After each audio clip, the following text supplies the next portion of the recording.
Welcome to everybody who's coming on. I am Sam Goldman. I'm the host of the Refuse Fascism podcast. I'm an organizer with Refuse Fascism, and it means so much that you are all here. If you can take a moment to drop in the chat where you're joining from, if you haven't already, and if you want to share an organization that you might be representing, and we'd love to hear in a word or two what compelled you to be here tonight. Seeing New Jersey and Detroit and Cleveland. Hey, Maryland. We're DC now from Cali. Nice. Watching from Berkeley. So we've got coast to coast. We're getting Boston. We're getting a lot of East Coast. We're getting the West Coast. Oh, I'm looking to see any Midwest yet.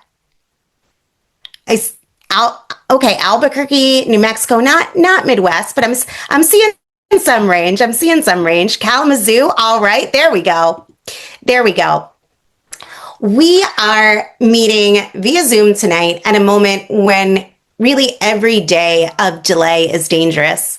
Trump cannot be contained. Every day he stays in power, the atrocities escalate, and the space to oppose him shrinks. This is what fascism does. And yet,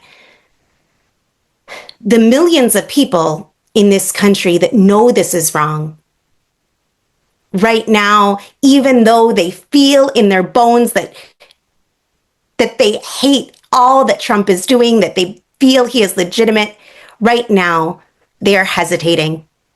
They are hoping that their eyes are lying, that they've been mistaken. Part of our responsibility, part of why we're here tonight, is to work together to call those millions forward, to model the courage, the clarity, and the action that this moment demands, because those of you who are on tonight know this. The truth is simple, that we cannot wait for elections, that if we do, we lose.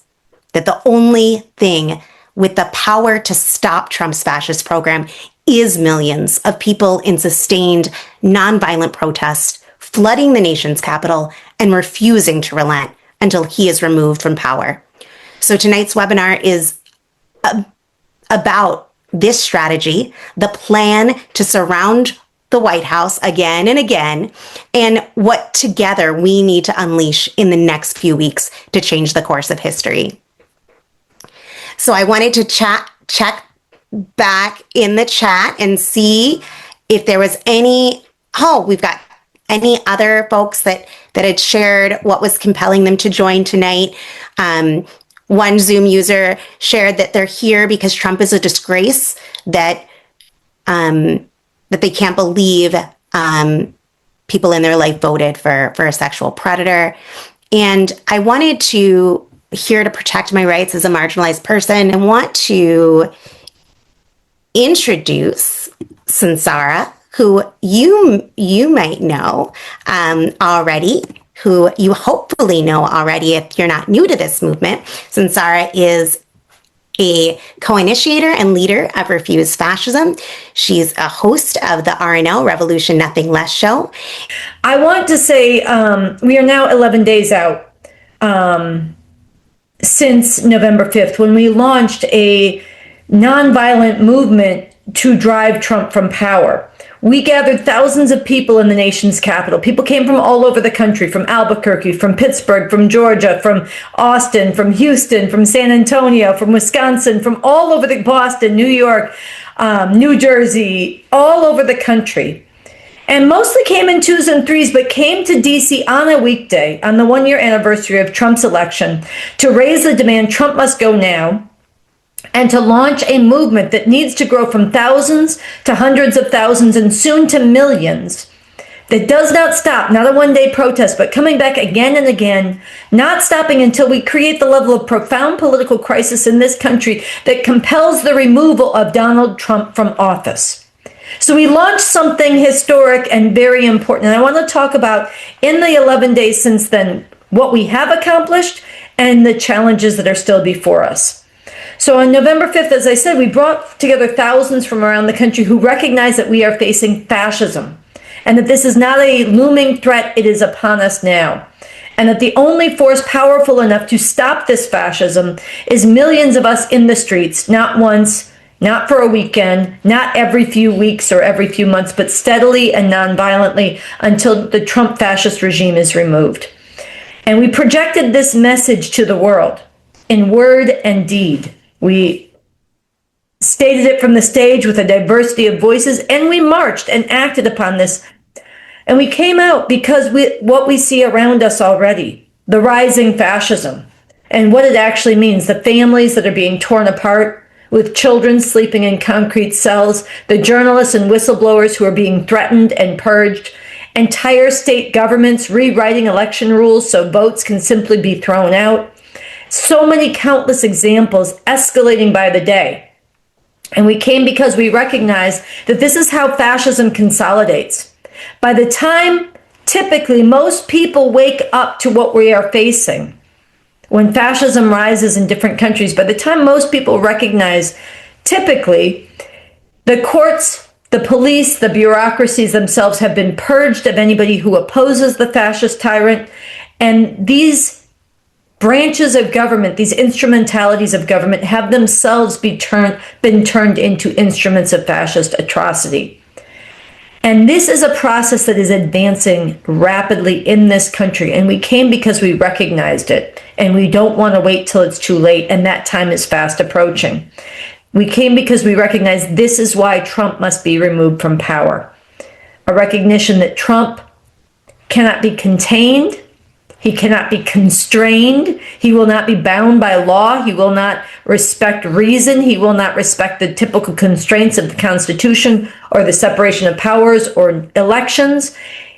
Unless he is removed from power, he will continue to trample and shred basic rights, the Constitution, the courts, unless it's the Supreme Court that he has packed and they are giving him a green light. And his atrocities will escalate, and he will violently shut down the space for anybody to oppose him. So this is why we came out, because fascism must be removed from power. It must be driven out. And we also came recognizing there were thousands of us. There weren't millions of us. There need to be millions of us to succeed. Most of the decent people in this country are not yet convinced that Trump needs to be driven from power. They might hate Trump. Many of them cheer when they see us say Trump must go now. They raise their fists, they chant it with us, but they're not yet rearranging their lives to make this a reality. They do not understand yet and have not yet been moved to see that this is our window to defeat this fascism, and we need to throw all in now. History will judge us. Many people are still, as Sam said, focusing on and waiting for the midterms. But focusing on the midterm elections under a leader who openly refuses to accept election results is not a strategy. It is surrender to fascism. And yet this is precisely what millions of decent people who care, I'm not talking about the Trump supporters, millions and millions of decent people who have protested once or twice on No King's Day. They come out, they do different things, and it's important and it matters. But they are still principally relying on slowing Trump down, showing our opposition, and waiting for the next elections. And this is the strategy that is openly being put forward and fought for by people within the Democratic Party who are being looked to as the opposition, and people in the leadership of Indivisible. And they cast this often as a fighting opposition. We're going to primary the Democrats who don't stand up, but they're talking about primaries in spring and summer and early fall of next year. This fascism is consolidating now. And they're talking about primaries to get Chuck Schumer out of a position of leadership by the end of next year. And they're talking about all of this going into midterms that even if Donald Trump respected the election results, which there's no reason to count on, would put new people in elected office in a year and a half. This is way too late. This is way too late. Tremendous damage is being done now. So this is a struggle that we are having. There are thousands in terms of what we have done. We've brought together thousands from across this country to plant a pole of truth that Trump must go now. We're facing fascism and he has to be driven from power. And we have not yet moved the millions that we need to move. And so there's a dynamic tension between that. It is possible. There's a struggle over the need to drive Trump out, the stakes of what we are facing, and what it's going to take. It is possible why we need to drive him from power, not wait for the elections, besides the point that it's too late. It's going to take millions in the streets and massive political upheaval and resistance. And people say, okay, you're going to be in the streets and millions of you. How's that going to remove Trump? Is Trump just going to one day say, oh, people don't like me and step down? No, that's not our strategy. What we are recognizing is that this country is deeply, deeply divided. And these divisions are among the population, tens of millions who are opposed to this regime, probably the majority of this country, many more deeply opposed to it than are deeply supportive of it. But also these divisions go all the way up to the top of society. They exist within every institution, and including the ruling institutions. There are people highly positioned in this society at every level or with influence among those in the ruling institutions who are deeply, deeply opposed to Trump and the way that he is shredding the Constitution and destroying what they see as their great system and experiment of American democracy and America's standing in the world. Right now, this is not stopping Trump. It's not an alignment that is favorable to removing him. But those divisions actually matter tremendously if there were millions in the streets demanding and unrelenting that Trump must go now. And coming back again and again, this can repolarize and change who has initiative within all the institutions of society, including the ruling ones. And this is what can compel and enable those in positions of power to play the role they need to play in bringing about Trump's removal. It is actually possible because there are millions and millions who oppose this regime, and because there are divisions all the way up to the top, but it has to be driven from below. And so what we have accomplished is we have brought together thousands who are clear on this and who are fighting for this. And not only did we do November 5th a week and a half ago with thousands strong on a weekday from all over the country, but we came back the next day with hundreds, and we marched to the college campuses, and we marched through the neighborhoods, and we rallied at the Supreme Court, and we woke up and stirred and attracted other people. We called on them to join us, and we modeled a different form of reaching out to people to join us. The videos that we were going to play at the beginning, and it's very unfortunate that we're unable to share them with you right now, but the videos we were going to play at the beginning show the beginning of Surround the White House 1.0. This is the follow-up action that we have announced and that we're in the midst of. It's Surround the White House 1.0 is building the power of the people, building off of our launch and building up the sustained, ongoing outpourings and opposition of those who recognize the need to drive out this regime.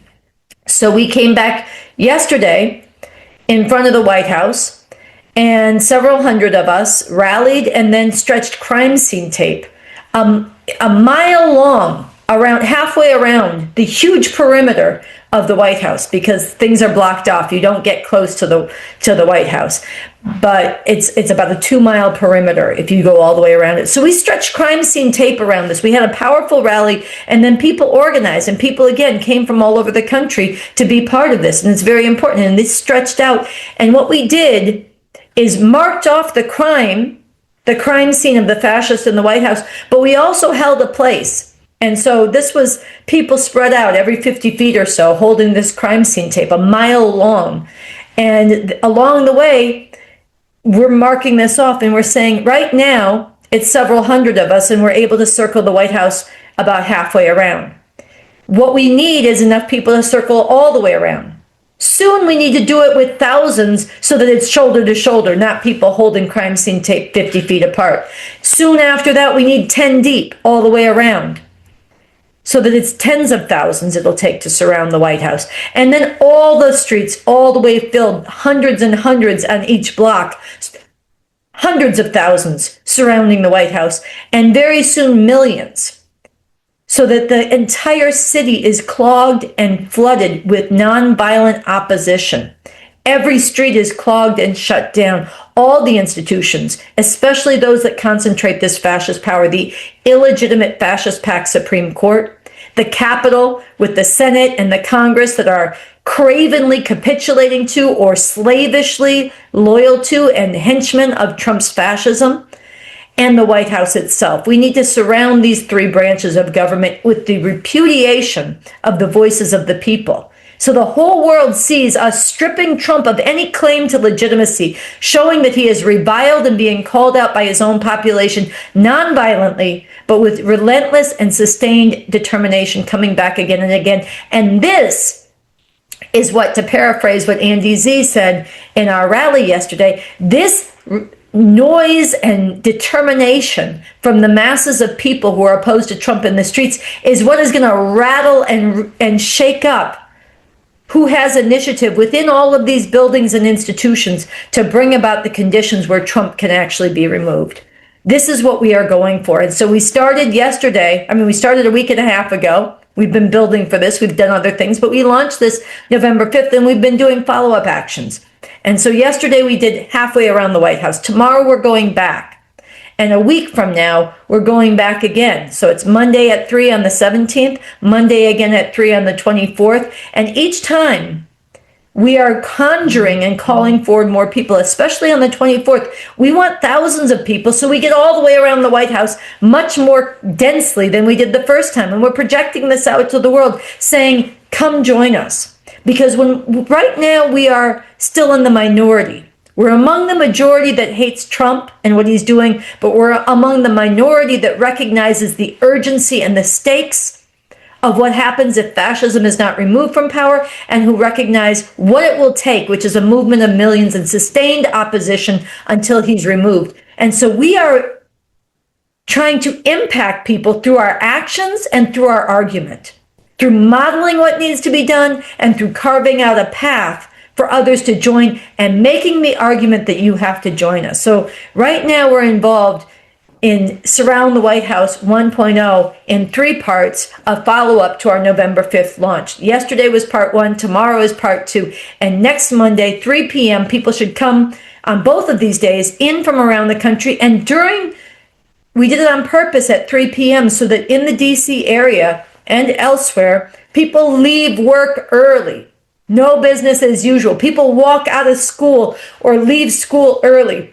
We want the young people coming out. This has to be something that is not just a leisure weekend in your convenient time activity. This has to be people changing their lives to stop fascism from overtaking all of our futures.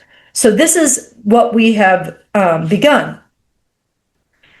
And I wanted to tell a few of the stories also. We didn't get to show the videos, but of some of the people who came out yesterday, because it gives a sense of what we're tapping into. And then I want to talk about 4 essential tasks that all of us have to take up and to grow this movement, and that we could talk about more in the Q&A. But yesterday, I met among the people who were holding the crime scene tape all the way around halfway around the White House for a full mile, a young couple from Ohio, and they had come to November 5th.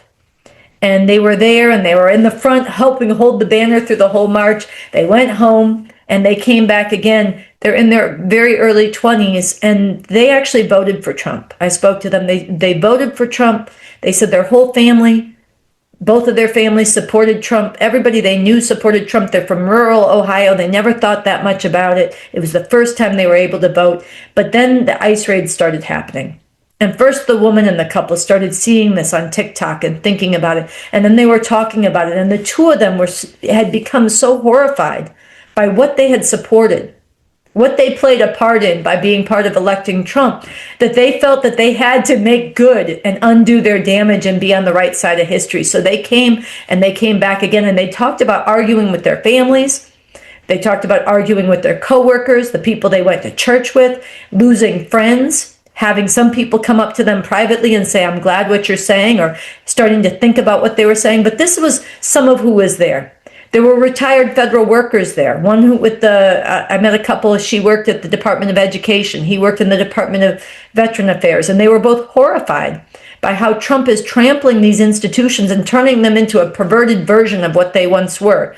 They were out there. There were people, a young couple who were from Delaware, who had spent a weekend in Philadelphia and gone to a bar and seen a sticker Trump must go now sticker and looked up the website. They didn't know anybody. They came, they drove hours on their own to come and hold this crime scene tape. I'm telling these stories. There was a high school class visiting the Capitol from Portland. And they stopped and listened to the rally, and some of them had tears going down their eyes because they have classmates and friends who had family members raided by ICE, families shattered, and they didn't know there was something they could do about it. And they were listening, and they were interested, and they were thinking, what difference could we make? And we talked with them afterwards. There are people, I'm telling these stories because there are people like this everywhere. And this gets to the work that we need to do. Most people right now who are decent people are still waiting it out for the elections, but there are people who are ready to act now, and we have to work on both of those levels, mobilizing and reaching those who are ready to act, and acting in ways that impact and make an argument to those who are against Trump but not yet convinced that they need to join this movement. So here are the 4 things I think I wanted to identify for us to focus on. Number 1, as I just said, we need to continue to mobilize those who are ready to act now to have bigger and bigger impact. This means coming back again and again. Even if we're smaller numbers than we want to be at first, coming back again and again. When you don't have the mass of people you need yet, it's all the more important that those who are clear keep acting and keep being public and keep showing our faces in public and keep making waves that other people keep hearing about it and going, what do they understand that they feel so strongly about, that they keep coming back and putting more on the line and acting more boldly, that I need to understand more deeply and relate to. So this is why we're doing, again, Surround the White House 1.0 in 3 parts, coming back tomorrow. Everybody who can should come to DC in front of the White House, 3 p.m. tomorrow. And we're going to build over the course of the next week, reaching out to make it even more powerful on the 24th. We're also going to be bringing a contingent out to the Removal Coalition's events, especially on the 22nd when they have the big concert with the Dropkick Murphys, going and standing with and also reaching and organizing with the people who turn out for that. We also need to do this in a way that builds momentum, not only in general for the drive out that is needed, but momentum that goes into this period right now before the holidays hit, before people disperse and things settle down and movements can dissipate, before the full cold sets in. We've been very lucky so far here in DC, but it will get colder, and that makes it more difficult. We have to surmount that, but it's better if you go into that with more momentum, and especially before the deadly siren song of waiting for the elections and the sucking sound of working on the midterms and the primaries becomes even more powerful. We need to carve this path out and make it more and more robust and a magnetic pole for everybody who cares, so that it's not everything left to the elections, because that is a surrender to fascism. 2, we need to sharpen our argument with the millions of decent people who are still waiting it out. We need to act, and we need to be going out to them and making the argument very clearly. There is no living with fascism. You cannot wait it out. The elections are too late. There is no containing Trump. There is only removing Trump. This is something we have to argue in our words with our friends and our family and our neighbors and people that we're reaching. And we need to find ways to model this through our actions. It's part of why we brought the crime scene tape.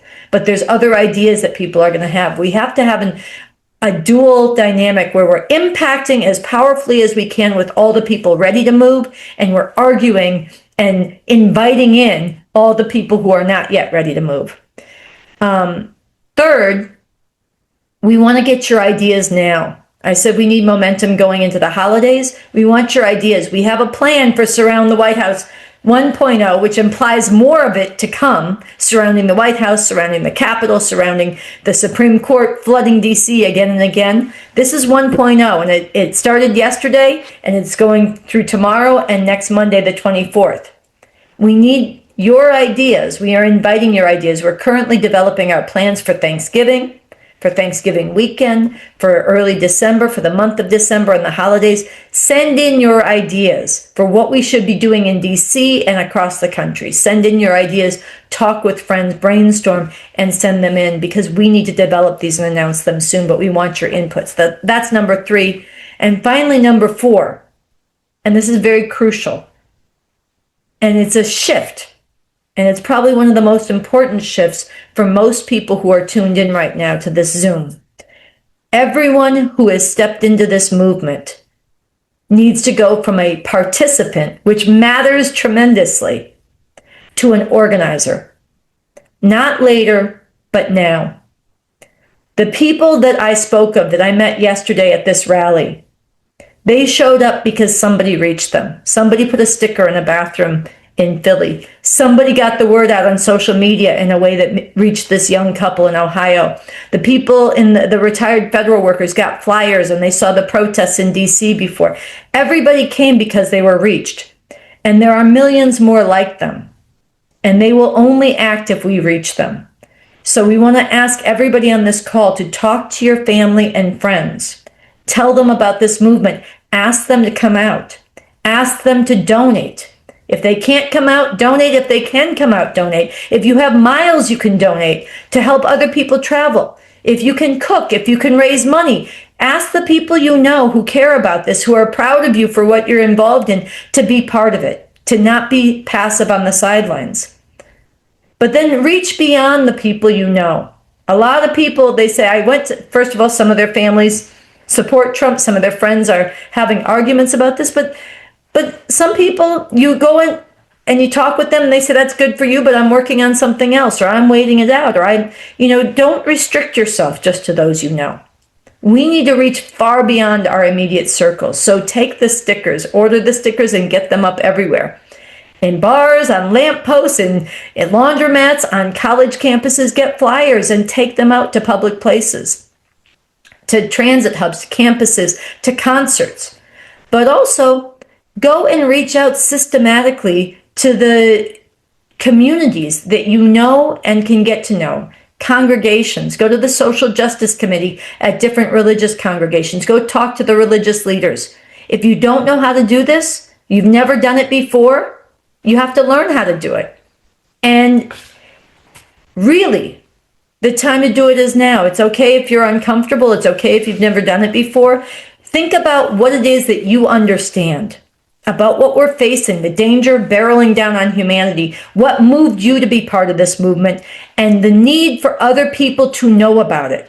If they don't know about it, they will be left to sit out this battle against fascism. They won't know about the movement and the way they can contribute to defeating it. So go and talk to them about it. If you need help, reach out to us. We're going to work together. If you have run into questions you can't answer, pose them in the webinars, write them to us. We'll answer them on social media, and we'll work on this. If you discover pathways and people who want to get involved in ideas and ways that people are getting involved that really work, share them so we can popularize them with others. The point is, if we don't go out to other people, and if we don't find the ways to reach them and organize them into this movement, we leave them on the sidelines. We deprive them of the chance to be a part of defeating this fascism. So it's not about you and what you're comfortable with. You have to get out of your comfort zone, yes, by stepping into the streets, but also by going and talking to people and working to organize people and learning how to do that and giving us and sharing your ideas about it. Because we can't leave people on the sidelines right now.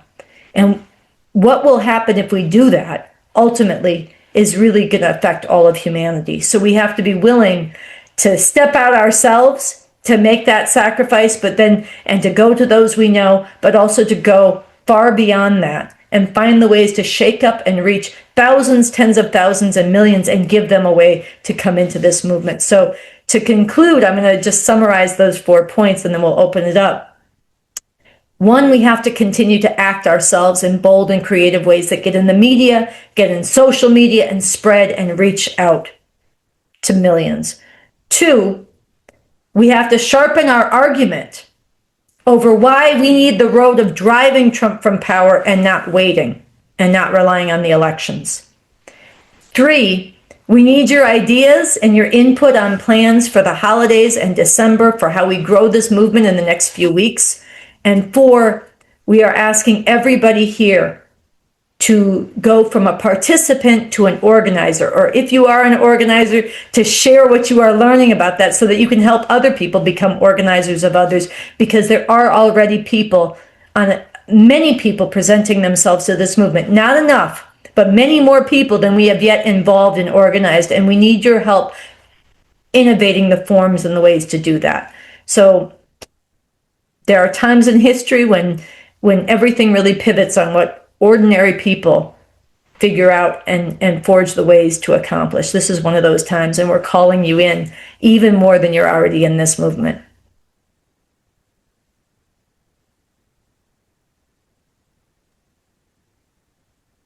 Thanks, Sunsara. I am going to turn the chat back on. If you're someone who has been asking questions through the Q&A box, we've got them.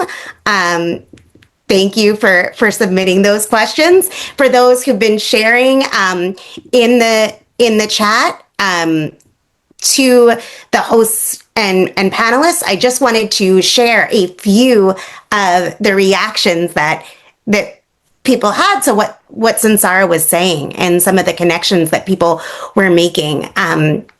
One person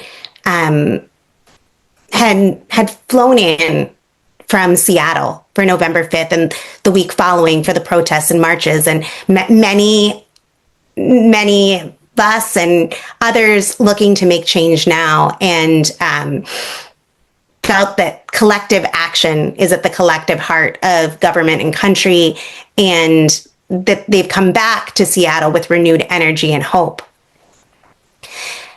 Someone else was positing the idea that, combined with our own struggle of the people, I think the new political alignment we've seen recently around Trump's attempt to suppress the Epstein files does provide a more favorable situation for Trump and maybe even A.G. Pam Bondi to resign or be removed from office. Other people, once you started, Sunsara, talking about everybody becoming organizers, people had shared some of the ways that they were thinking of contributing. And because we had shut off the chat so that people could focus on what Sunsara was saying, some of the ideas that I thought were lifting up were that one person has a photo website, and they're wanting to use their photography to support this, and are wondering, how to promote the protests through their photography of them.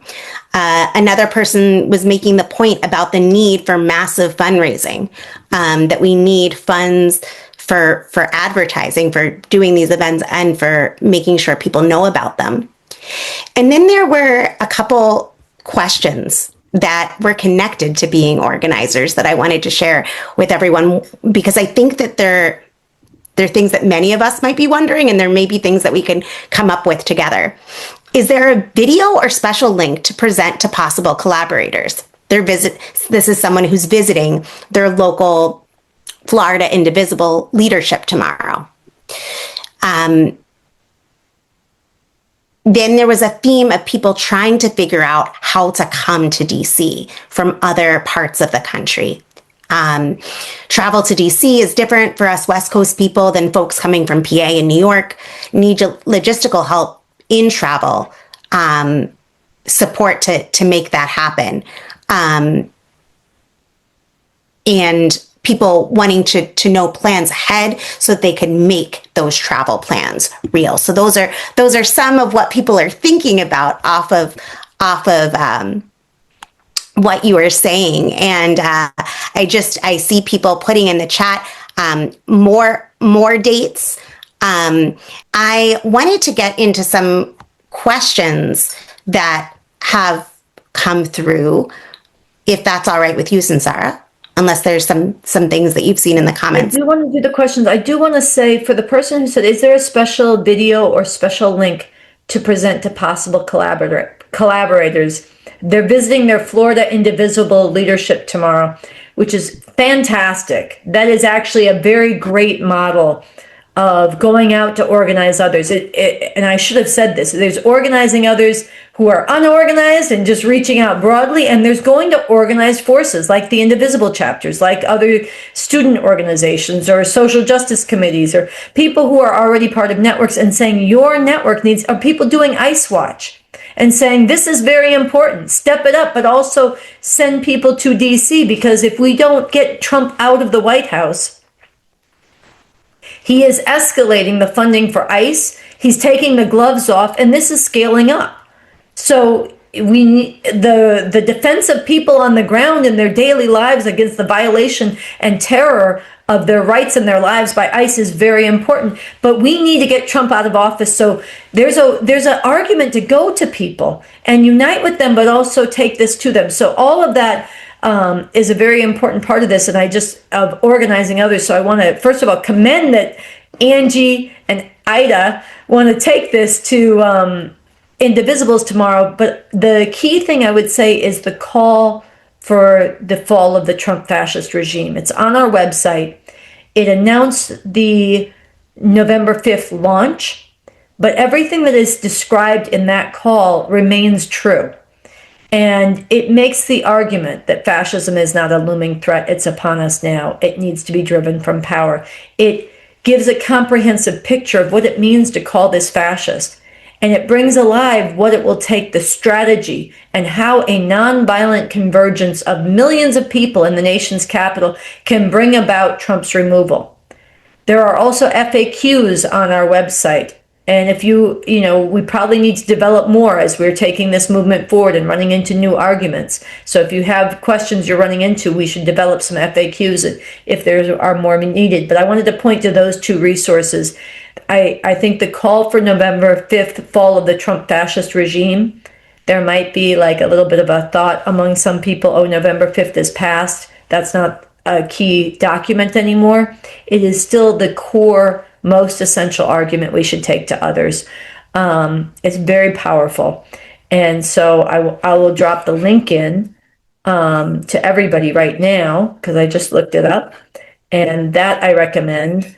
And then there are videos of some of the main speeches. What'd you say, Sam?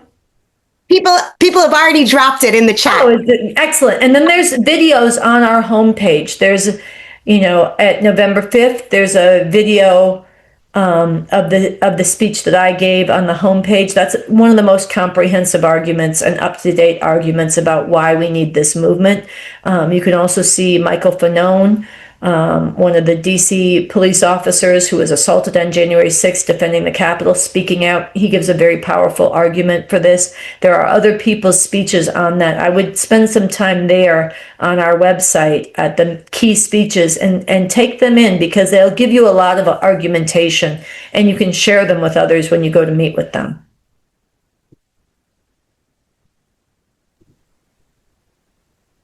Great ideas. And there's more in the chat of people responding to the question of sharing your ideas on Thanksgiving and the holidays. So one of the things that keeps coming up in different ways is bringing people together to make the case for this. In the chat, people have shared about the impact of doing report backs, which is awesome that people have done. In some areas, these report backs were tremendous fundraisers and ways that people are sending people back to DC, new people and returners. People have shared about how house parties are a way to share some of the understanding that we have and to raise funds for this effort and to get people to want to come to DC together. So I thought that those were important to lift up. And I wanted to get to a few questions. And folks who have questions, who have not yet submitted them, take a moment and click the Q&A button. It's just the easiest way to find the questions. When they're in the chat, there's lots of good comments, but sometimes questions can get lost there. So if you put them in the Q&A box, we don't lose them as easily. So one of the questions that came up prior to tonight's conversation, that was sent in by somebody when they signed up, was how do we respond to repression that this regime is already unleashing on those who dissent? And what does that mean for a movement like this that is working on nonviolently removing Trump from power? Okay, so it's an important question. The fact that there's escalating repression is actually one of the reasons why we call this fascism. The fact that Trump and his administration, his regime, I don't want to call it an administration, that's too respectful. It's a regime. It's a fascist regime, is trying to, it has classified Antifa, an intentionally vague catch-all category, as a domestic terrorist organization. And then they called the 7 million or so people who came out for No King's Day Antifa and domestic terrorists. This is a huge threat.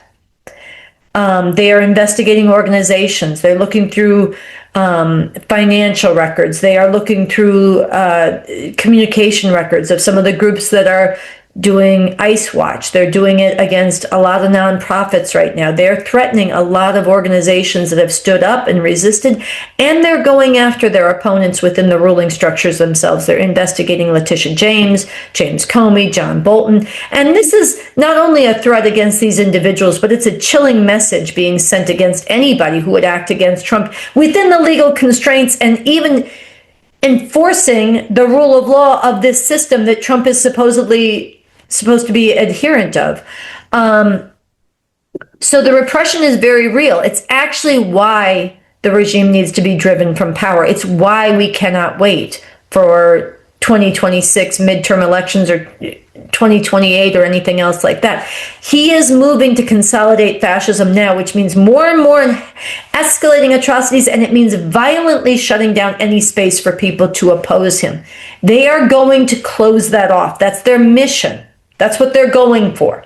So it's why it's why we're in a race. We're actually in a race with this regime. Can we bring forward the millions to drive him out before he can clear the playing field of any basis for anybody to vote him out, stand up against him, hold him accountable to the rule of law, or even raise their voices in opposition? So that's the race. And so we look at the repression in that context. Some people look at the repression and say, how do you protect yourself against the repression? We look at the repression and say, actually, how do you get this resistance to be ahead of the curve of the repression? And then recognizing that the repression is built into the nature of fascism. How do you respond to that in a way? Because it will come. It will come if you don't stand up, and it will come if you do stand up. But then how do you get enough dynamic growth so that then as the repression comes, you can use that repression? You don't want it. We're not looking for it. They're going to bring it because that's their nature. How do you use that to further expose the utter illegitimacy of the regime? Make more people see why there's no living with this fascism, and enable them and win them to join this movement. And actually, that's the way resistance movements have always grown, is by responding to and coming back stronger in the face of attack, slander, repression, in the legal sphere, in the political sphere, in the realm of public opinion, in the physical attacks, all of that. You use that. You don't invite it, but recognizing that it's going to happen, you use that to further, first of all, you try to have as much principle and unity and looking out for each other that you minimize the harm that can do.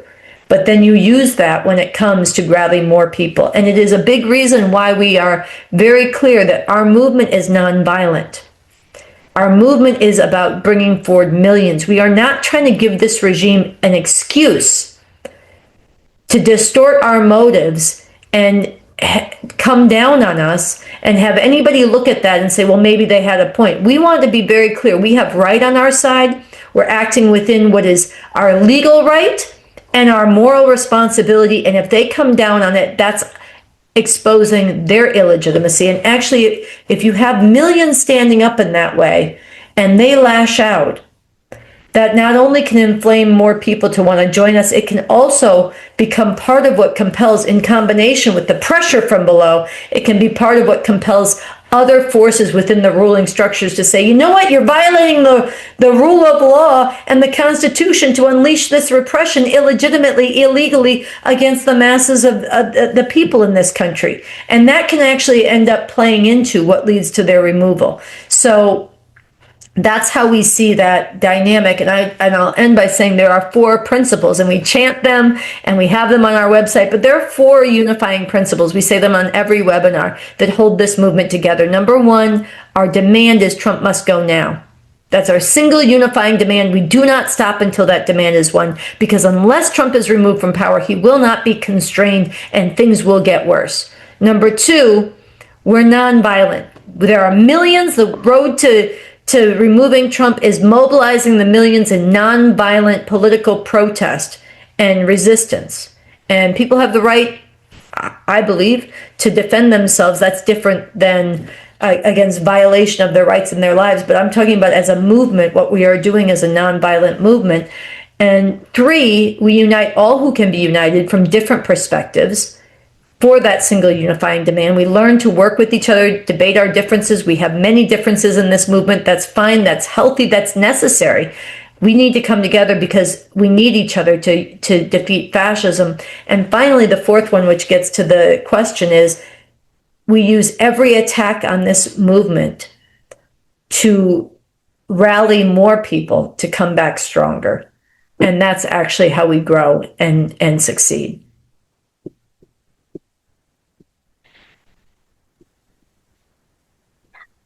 That was really helpful, Sunsara, and people are continuing to pose some really great questions. Again, some of these, as always, we'll get to tonight. Some of them we'll answer via social media posts or on the website, which is refusefascism.org. And thanks to those who are also helping others ask questions and navigate the Zoom. We're a community and we're in this together to help each other. So that's beautiful. I wanted to lift up a question that seems to be a trend, which you spoke to somewhat last time, and I'm not sure if there might be new ways that you want to speak to it this week. Or we can recap if the person wasn't able to join, which was, I'm going to distill it. I'm changing the words slightly to some of the question answers to speak to the multiple ones that ask this. But what are the most important things you can do if you absolutely can't get to DC from further parts of the country? You can't get there within a week or 2 weeks as the plans laid out. What are the most important things we can do to contribute to help to contribute to this common goal? Well, I think everybody everywhere can do a lot on this. Number 1, we all everywhere can be part of making the argument that the regime must go and raising the demand and popularizing the demand. Trump must go now, and sharpening up with everybody, going to the local organizations that you can reach out to where you are and telling the truth about we can't wait for the elections. And as righteous as it is and as necessary as it is, and as much as the local resistance needs to be strengthened within every institution against the terror of ICE, against the clampdown on universities, against the purging of professors, against all of this needs to be strengthened where you are, and it needs to be infused with the demand that the regime must go now. That needs to spread everywhere. That demand should not just be in DC. That demand should be everywhere. So spreading that and winning people to understand that unless and until this regime is removed, it will overwhelm people's efforts, and it will bring a nightmare for humanity. That's the big argument we're in with the decent people. That needs to go on everywhere. So that's number 1. Number 2, you can amplify and spread the word of what this movement is doing in DC. Because just like, I mean, I don't want to keep harping on the same example, but we could give other examples. This is just the one I have ready in my mind. Somebody put stickers up in the bars in Philly, and somebody from Delaware saw it and showed up themselves. They didn't organize those people directly, but they did actually make sure that people who were looking for a way to act found a movement that gave expression to their desire to defeat this fascism and be part of a strategy that could actually work. So you spread this movement, you amplify what Refuse Fascism and the Trump Must Go Now movement is doing. You put up stickers, you put up posters, you spread the word. That you can do everywhere. Third, definitely donate and raise money. And a lot of people have put in the chat too, we don't have the funds to travel. Some people can't travel because of life circumstance, and that's very real. Some people are saying they can't travel because of the money, and that's a real problem. And I'm going to be straight up. This movement has not got some big sugar daddy behind it. We don't have some big corporate sponsor. We do not have some big Bitcoin hustle that we're running on the side. This is a movement that is funded by the people who want to see fascism defeated. And every single dollar raised is not only a dollar that strengthens the movement to defeat fascism, it is a person who has been reached by this movement and involved in this movement. So if you don't have the funds to travel, or if you can't travel because of life circumstance, but you want to help raise money so that other people can travel, which would make a difference, and you don't have the money to give, if you do have money, you should give generously. If you don't have the money to give, that's actually fine. Working with others to raise money is part of spreading this movement and bringing other people into it. And so if you organize a house party, I saw in the chat somebody say, have a house party, have some friends over, watch one of the speeches, watch some of the videos of the protests, and ask everybody to chip in for a dinner that you make or a movie that you're showing or something like that. You can have it in your house. You can do a bake sale. You can go to a church or a school and say, we'd like to come and set up a table to sell our baked goods as a fundraiser. Can you have us come? Or set up at the margins of your local, oh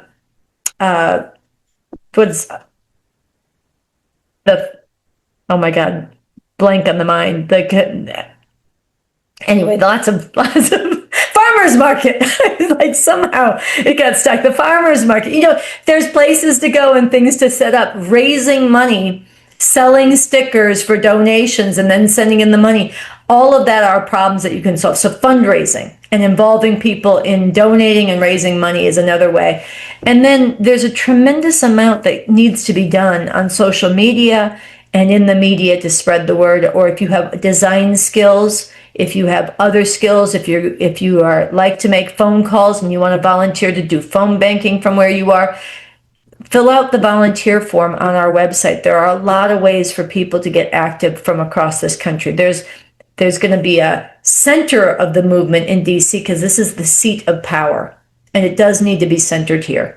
Everywhere around the world, when people try to drive out hated regimes, it is centered where the tyrant is. It's outside his abode. That's where we need to be. It's outside the institutions of power. They're the ones that we're trying to shake up and recast who has the initiative and compel the removal of Trump. So it has to be centered here, but it has to radiate all across this country, both influencing and strengthening the resistance everywhere, setting terms Trump must go, and having that send more people in wave after wave to the Capitol.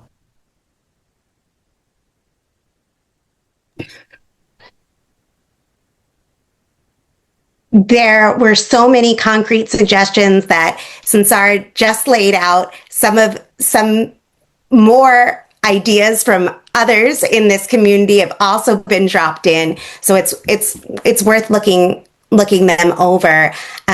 For those who want to contribute tonight, in addition to the link being in the chat, you can also text support, SUPPORT, to 855-755-1314, 855-755-1314. And one of the things that somebody put in the chat was wanting to make sure that they had those numbers and what the code keywords were for them to text, because they were noting that it was really helpful when they were going out organizing. And it's something that, somebody else in the chat put, you hold a sign that says fighting fascism is not free, and you give how to give. So people are also sharing more ideas. One of the other things that somebody put in the chat, and it's been a trend, is the need for buses and a system to have, constant buses coming from New York City to DC, where people are coming in wave after wave and after wave. And to really do that, we should have a whole bus operation, right? And we're not going to do that on the cheap. It just doesn't happen unless any of you own a bus company and want to contribute the bus. That would be amazing. And you never know who's out there. So if you are a bus company or connected to somebody who owns a bus company, that would be a great contribution. But the reason I say this is people could be doing fundraisers to get a bus, to charter a bus. It's a very concrete thing that people could be raising funds for. I have two more questions, Sunsara, unless you had tagged I want to get to your question, but I'm noticing there's a bunch of people saying, how do we get Sunsara to talk about this in the chat? I was going to ask you a question about what you're talking about. Okay, good, because I went back up to see what they were referencing, and I think I figured it out, but it's part of, if you know for sure, let's talk about it. So the question is that this is a fascist regime, and people are wondering and phrasing it in different ways. You remove from power Trump. What about Vance and the rest of his minions? People were pointing, to Stephen Miller, his whole cabinet, the whole administration. All right. So our main demand is the Trump fascist regime must go now. And it is a regime. It is not just Trump. That is a fact. At times we shorten it, and there's a point to that with slogans, Trump must go now, but we use the two interchangeably, and the regime must go. The regime is illegitimate. Trump is illegitimate. The regime is illegitimate. They are committing crimes against humanity, violating international law, carrying out assassinations, turning the military against the people of this country. There is unending indictment, and we've actually written an indictment on July 4th against this regime, itemizing why it must go now. And it's in that call for November 5th for the fall of the Trump fascist regime that I referenced earlier, and we put in the link. The regime must go. So that's number one. The whole thing is illegitimate. Two, that's not going to happen, or it's extremely unlikely to imagine how it could happen, and it's nothing that you can count on, without a massive political earthquake from below of the millions demanding Trump's removal and demanding the removal of the regime. So the strategy is you have to bring people, as I've been saying, we've seen the millions protest, but now we need to go from one-day protests every few weeks or every few months to a sustained outpouring.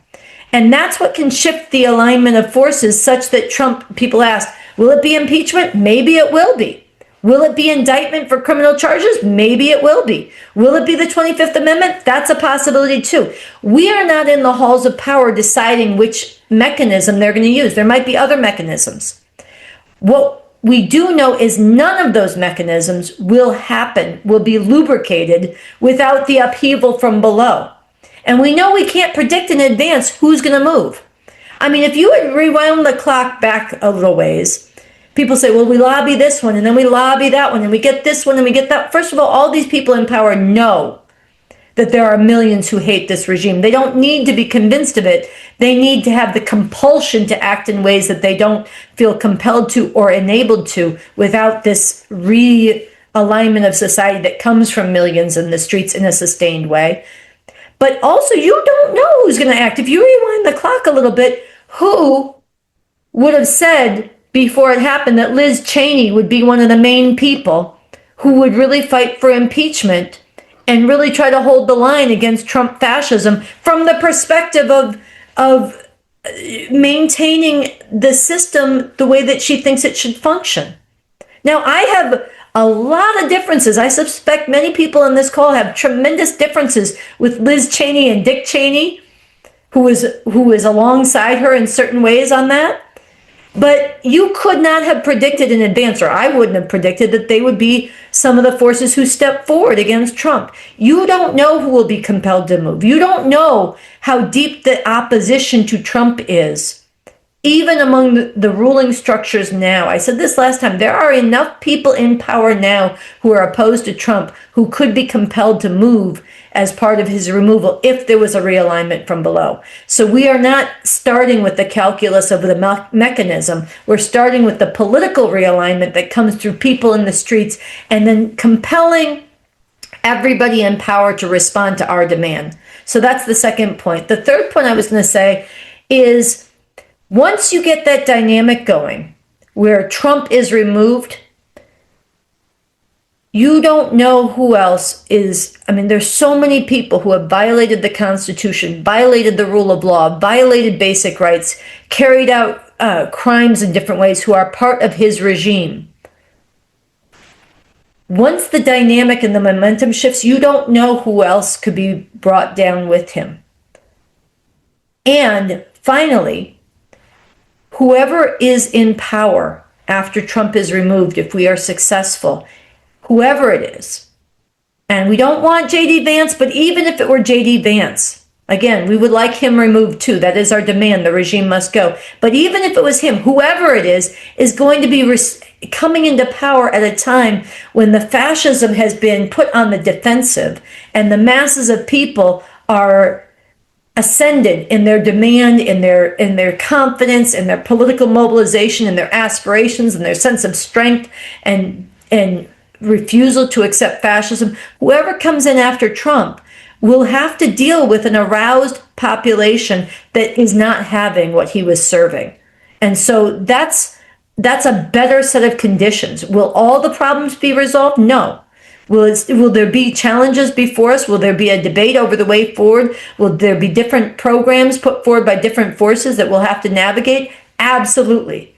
Am I going to predict that then everything is going to be a great utopia and everything goes back to, you just get to go to live your life and be happy and everything's solved? No, I'm not going to claim that. But we won't be living under fascism, and we'll be in a much more favorable position to go forward.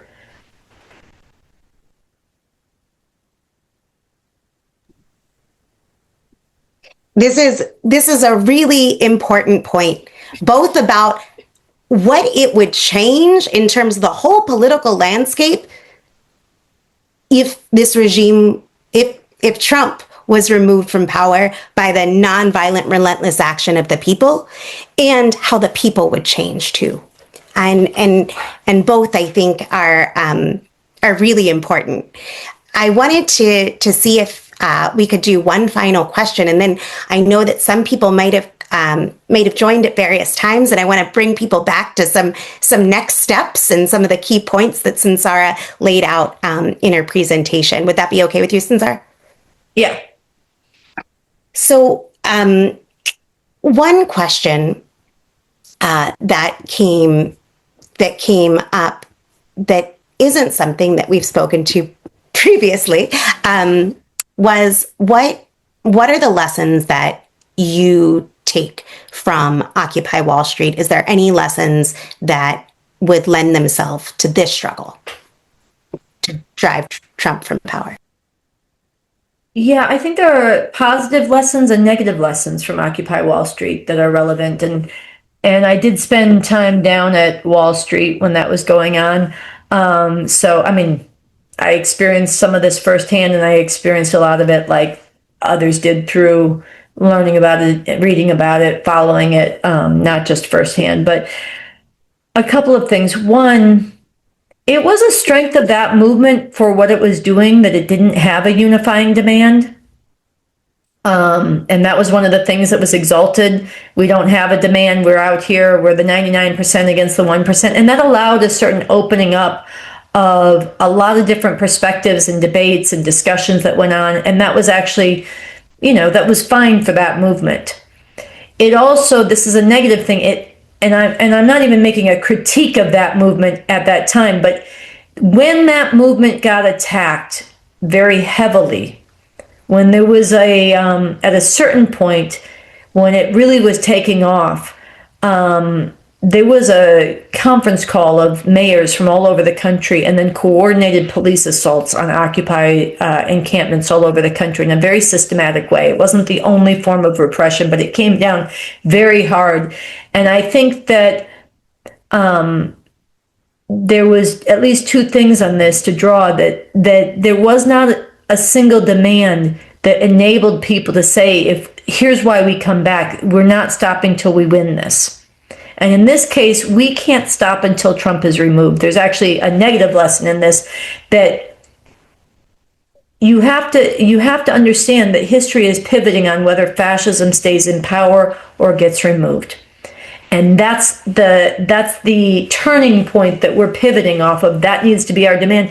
And if you understand the truth of that, then an attack you can respond to by rallying more people to see we still have to go forward and win this demand. And in opposition to that Occupy Wall Street, I think there was a negative synergy between not having a single demand and not understanding and having the clarity for how to use the attacks to rally more people. And that's kind of two negative lessons towards the end of Occupy, but I think I'm tying them together, and I think they are actually part of what infuses, not just from Occupy, but including from Occupy, a lot of the different social movements, why we have the four principles we have, and why we start with the unifying demand, Trump must go now.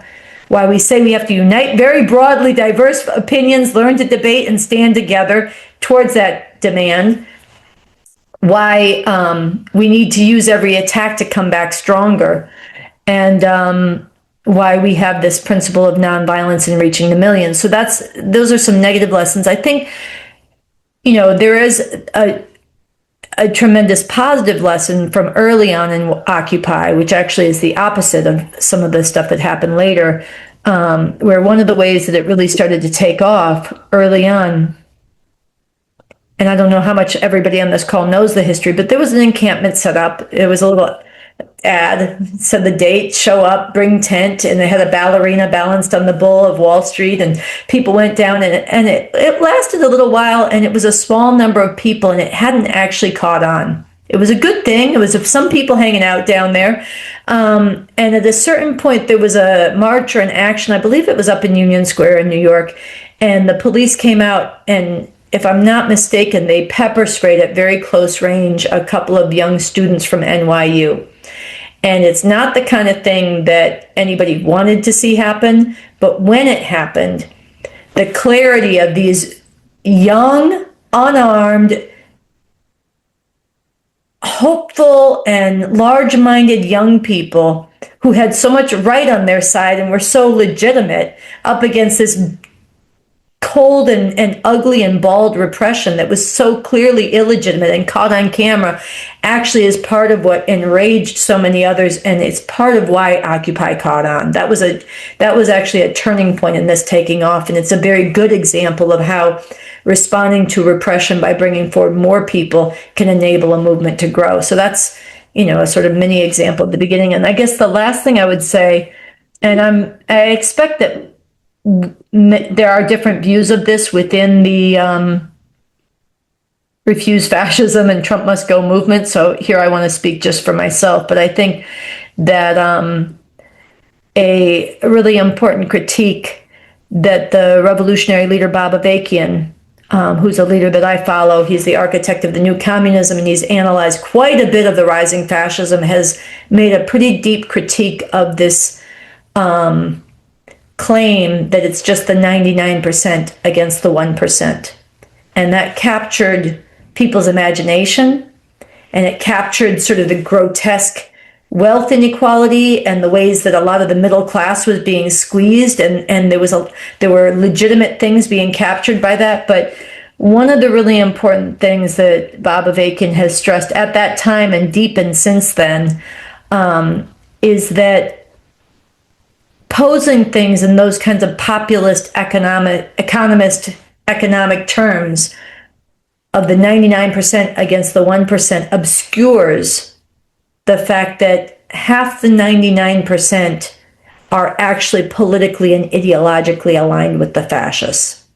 And there are people, yes, a lot of the Trump supporters are actually more well off, but there are people who are not as well off among the Trump supporters who are aligned with him or who are going through economic dislocations, especially white men at certain levels of the economy whose livelihoods and positions have been upset by the globalization and the changes in the global economy, who are responding to that by doubling down on the scapegoating and the misogyny, the hatred and revenge against women for getting out of their place and maybe getting jobs that they no longer are able to get, advancing in the professions while they're being cast out.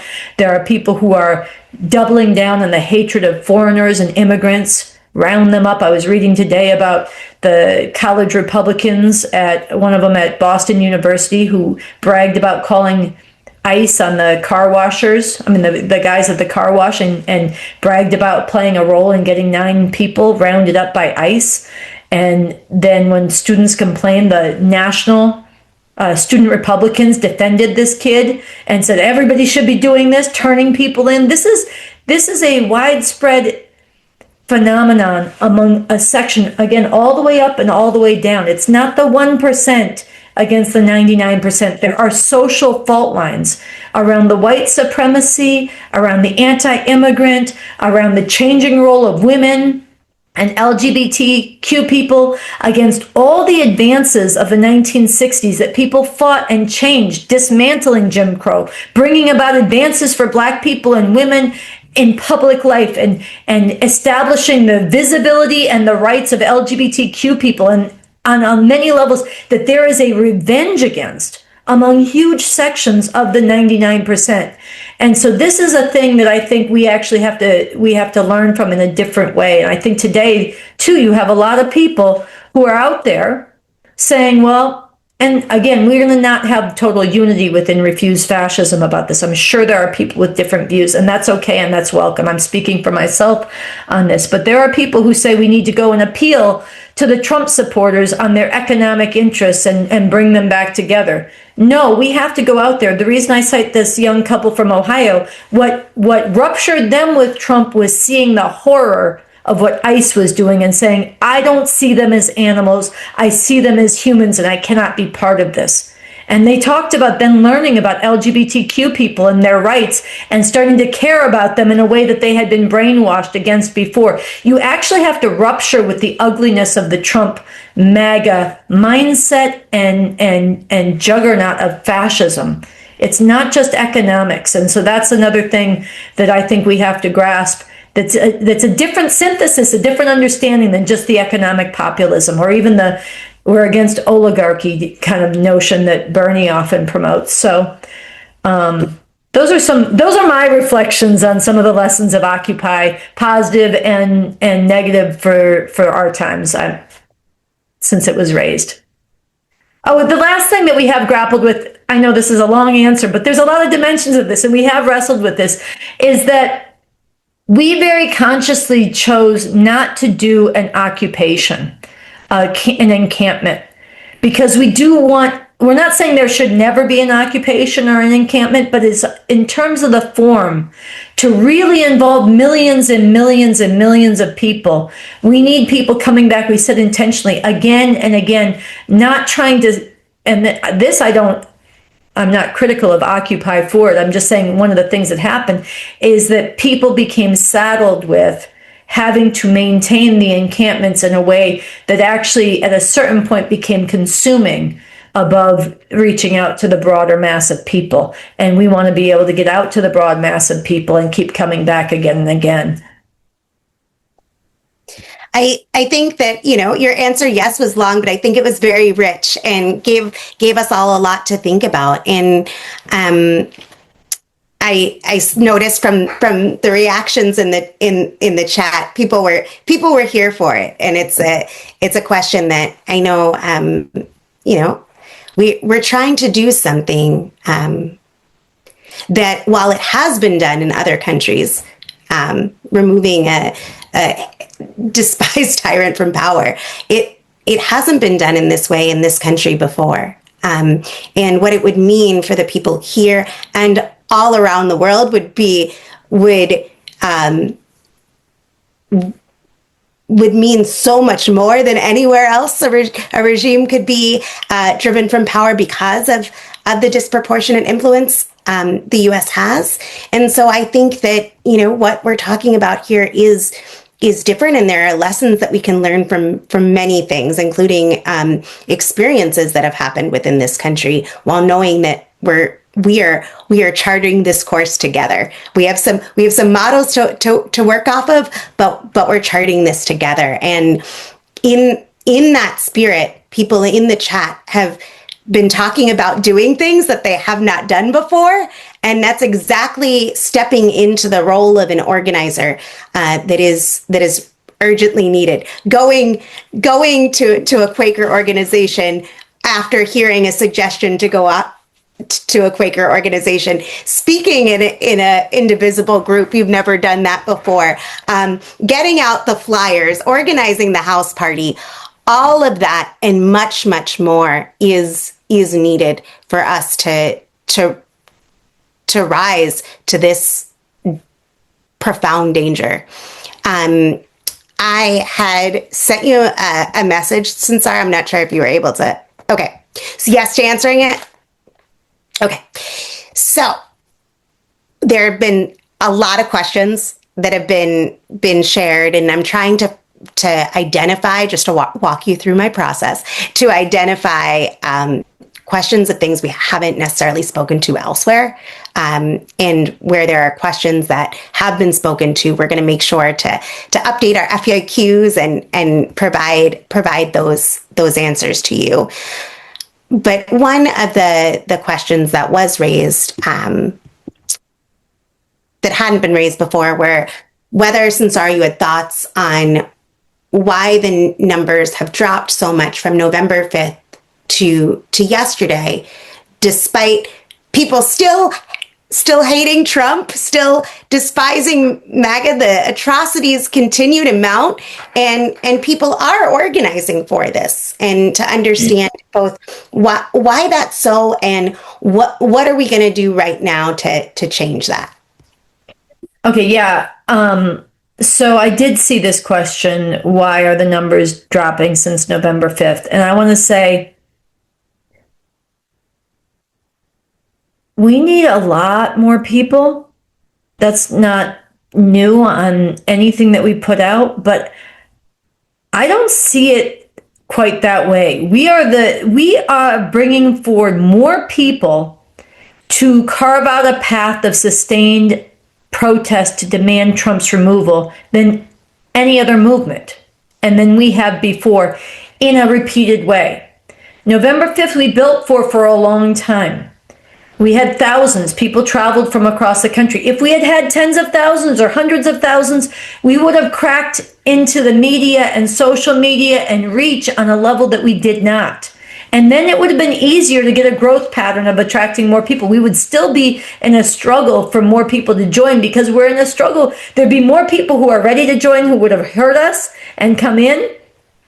But we're still, the main thing we're up against is most people who hate Trump are not yet convinced that they need to move heaven and earth to drive him out now.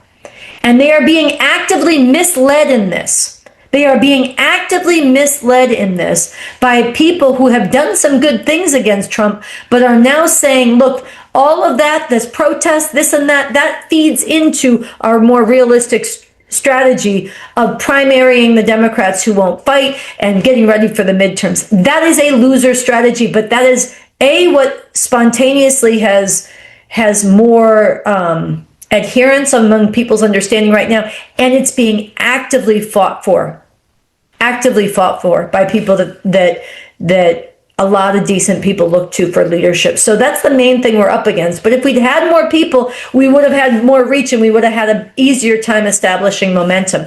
That's a challenge still before us. But we are 11 days past November 5th, and we are fighting to build on that. And the fact that we had hundreds who came out in the days following and hundreds who came out yesterday is very significant. Is it enough to shake this regime to its foundations? No. Is it enough to set in motion the snowball effect that's magnetically attracting thousands and thousands and thousands more? No, it's not yet.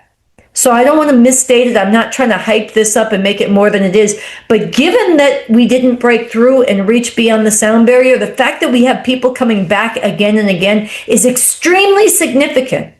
It's extremely significant. And it's the most successful in the path of driving this regime out of any movement because it's the only one aiming to do so. And frankly, when you don't have the mass of people yet, when you don't have the numbers you need, not because you're bad at organizing, but because that's not what they understand is necessary yet, the fact that you have hundreds who are fighting for this in a network of thousands across the country who are connected with it and watching it and contributing to it is all the more important. It's all the more important. So I think what we're standing on is at one and the same time, infuriatingly, frustratingly smaller and less than what is objectively needed, and it needs to be transformed rapidly. And two, extremely precious, extremely significant, and extremely important to appreciate and build on. And both those things are true at the same time. And if you look in history at any major social movement that has accomplished tremendous change, I've spent time studying and watching the films about the civil rights movement and the early freedom riders and the freedom summer volunteers. There were long months and years when it was just handfuls of young people toiling away. Many times they couldn't afford to eat. You know, they're living with sharecroppers. They're putting their lives on the line. People are being terrorized. People are being killed. And they're going out again and again. And they're raising money. And they're trying to do all this stuff. And they were doing it in obscurity. And a lot of them didn't know if they'd ever get anywhere. They were doing it because it was right. And then things come together and they take a leap. And some of that is because of their organizing. And a lot of it is because of events that are larger than them, but that they are right about. And they're acting on a fault line. When I spoke on November 5th, I spoke about the abolitionists. And I did this for a good reason. They were a minority in the period before the Civil War. They were a minority. It was a very, very small section of society that was not part of the enslaved population that said slavery should be abolished. A very small section. They were isolated. They were ridiculed. They were slandered. They were thought of as kooks. They weren't taken seriously, but they were right. But they weren't just morally right. They were sitting on a fault line at a time when society was actually being ripped apart. When the divisions among the ruling powers, when the divisions between two economic systems that could no longer be contained within the same shell of this society and the compromises that had founded this country, with the Western expansion intensifying the contradiction between the development of capitalism in the North and the slave system in the South, and the way that that was fitting into the global economy and all of how that was held together, that was sharpening up, that was ripping apart. And so what I said in my speech is when you are right and you're right about something at a time when the divisions at the top of society and throughout society are ripping open, and when millions are being thrust into political life, a minority that is right, that perseveres, can influence millions and millions beyond their immediate reach, and with those millions change the direction of history. And we're talking about something nonviolent today. We're mobilizing in a nonviolent way, but we are acting at a time when tens of millions are being thrown into political life. They are. It is not normal that there is every few months protests of millions of people against the tyrant in the White House. That's not normal times. That's not happened in any of our lifetimes. That's happening now. There are tens of millions in motion. There are people who are convulsed in their neighborhoods, pouring out of their restaurants to defend people who are being raided by ICE. Not enough people doing it, but a lot of people doing it. There are people resisting in the institutions. We are not in normal times, and the rulers are sharply, sharply divided.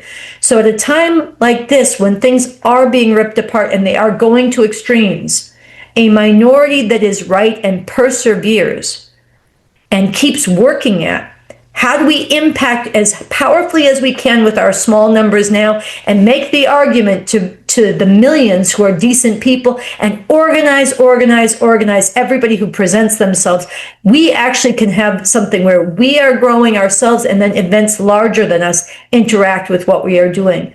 The majority of people, if we succeed, who join this movement are going to join this movement because Trump drives them to it, because the workings of this regime drive them to it. But it will not happen if we're not out there planting a clear pole, telling the truth, and carving out a path, and then building a vehicle for them to join with us to move as they're being compelled to move. So I'm trying to speak to why I see the beginning that we have forged as, at one and the same time, something that none of us should be satisfied with and should not settle into and be like, oh, well, we have good people and we feel good about it.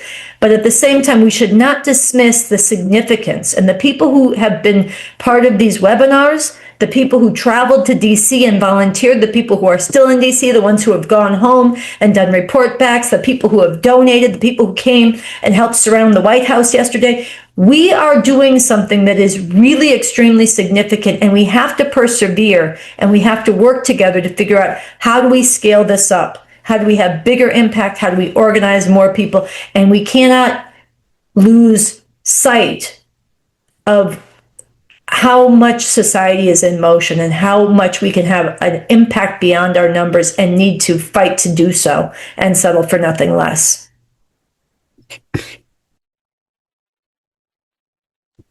What Sunsara just laid out, I think, is really, really critical. And, you know, somebody wrote in the chat, I need to be able to share this with others. And it's true. We have to take this, much further. And in that spirit, I want to share, as we close out, some last final steps.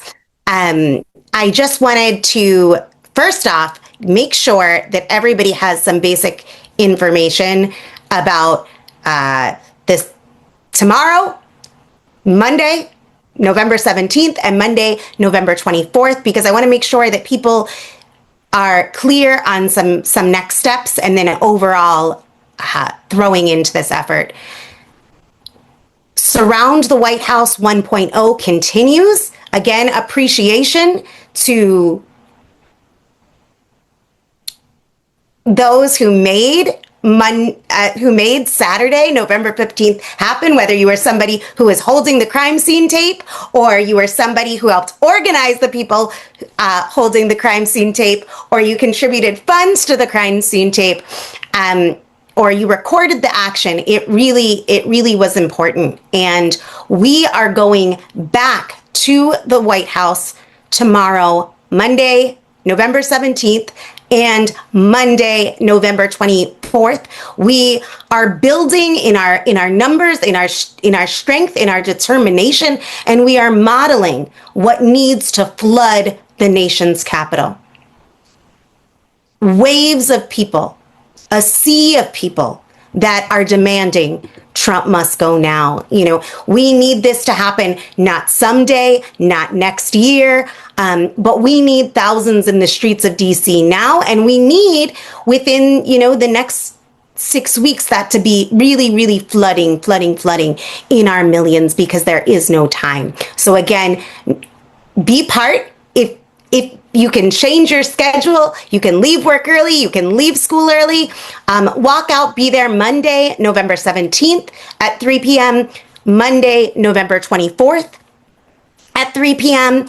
And if you're not able to be there, be part of amplifying these actions, spread them everywhere on whatever social media platform you use, and donate generously to project this much further. And to donate, the link has been in the chat, and I'll say again that you can text support to 855-755-1314. And that the third thing was, there's many ways that we need you to throw in now. There's a lot of problems that you're already working to solve, needs that need to be met that you're already working on, and you're sharing your ideas in the chat regarding many of them. But you can sign up if you haven't already to volunteer. And there's things that you can do from wherever you are right away that contribute to this. And one of the things that you can volunteer to do as you step into being an organizer is to share your ideas, your thoughts on what's needed next. And so you can write us at info@refusefascism.org. You can DM us on social media at Refuse Fascism. You can call us. Or text us. I put that in the chat earlier. Maybe somebody can do that again. Great. Thanks, Deborah. That's 917-407-1286. And I just wanted to recap, a couple points. Sunsara's fire alarm went off, and so she had to jump off. So I'm going to close out for her, but I do want to say that there is a hope, and that is evidenced in all of you and in the millions of decent people that can be moved to rise together. The people are out there. There are millions who know this regime is illegitimate, millions who feel in their bones that Trump must go and needs to go now, but they hope that they're wrong. They don't want to believe what their eyes and their conscience are screaming at them. They know it, but they're not acting on it. And that's now on us. We have to call them forward, and we have to show them what's possible and what's needed. And that's part of what Surround the White House 1.0 is about. And right now we have to model and make the case for the kind of rising that's needed. Massive, nonviolent, one that does flood DC, actually floods the Capitol, surrounds the White House, surrounds the Supreme Court, surrounds Congress, and doesn't stop. Comes back again and again until the regime is removed. And, somebody put in the chat earlier, tell the example of that Coach Keaty said about, the field is in DC. The field of play is in DC. So I'm sharing that again. This is how movements have removed tyrants around the world, and this is the chance for humanity, for the future, for the planet, and it is because of all of you becoming organizers right now that we are going to be able to go forward together, and that we're gonna be out tomorrow, Monday, November 17th, again, Monday, November 24th, 3 p.m., and going forward. So I want to thank everyone for joining, for sharing their questions, their ideas, the beautiful exchanges in the chat were wonderful. And stay tuned for another webinar. We'll let you know when the next one will take place. And in the meantime, be sure to go to refusefascism.org for more resources, to volunteer, to donate, to get involved, and our socials so that you can share what is happening on the ground in DC that really does matter, that makes a difference. You can be tagging influencers. There's a lot of ways that you can spread the word, amplify, and call people to DC from wherever you are. So again, I just want to thank you all, and to those who will be in DC tomorrow, see you in the streets, and to those who are not going to be in DC tomorrow, we will see you there soon.